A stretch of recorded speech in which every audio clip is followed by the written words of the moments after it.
Долги стресни дежурства, тешки случаи, многу пациенти.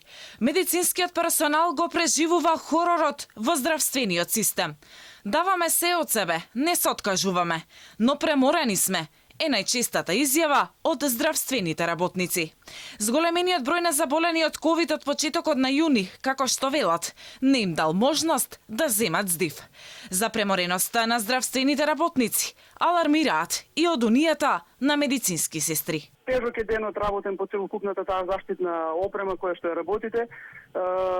Како што слушаме од лекарите, клиничките слики на пациентите стануваат све потешки и потешки. Тешко им е на сестрите, бидејќи работат со многу голем број на интервенции. Човечко е да признам дека сестрите се веќе искрено да кажам и уплашени од целокупната ситуација, од зголемениот број на заразени кои што се повеќе и повеќе расте. Ние сме многу силни кога сме сите на работните места. Медицинскиот персонал не бара само финансии и шминка, туку конкретна поддршка и помош. Во овој момент тоа е еднократно покачување и давање на финансиската помош.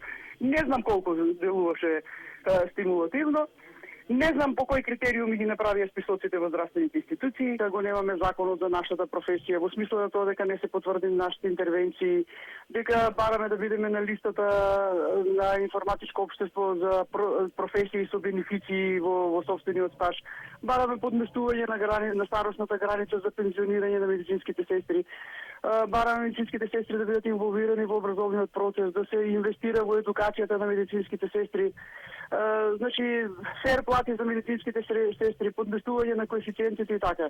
Министерот за здравство и денеска категорично демантираше дека состојбата со епидемијата е надвор од контрола. Повторно вината за високите бројки на заболени ја префрли кај граѓаните. Не можам да се сложам дека е епидемијата надвор од контрола. Имаме целосен увид во кластерите, контактите, имаме целосен увид во процентот на пациенти кои што треба да се хоспитализираат од вкупниот број на диагностицирани пациенти, и тоа што во овој момент представува најсериозна закана за јавното здравје е неодговорното однесување на поединци. Покрај преморениот медицински персонал, дополнително здравствениот систем, секојдневно број заразени во своите редови, со што се намалува капацитетот на здравствените работници. Од почетокот на епидемијата до сега заразени се над 350 медицински лица.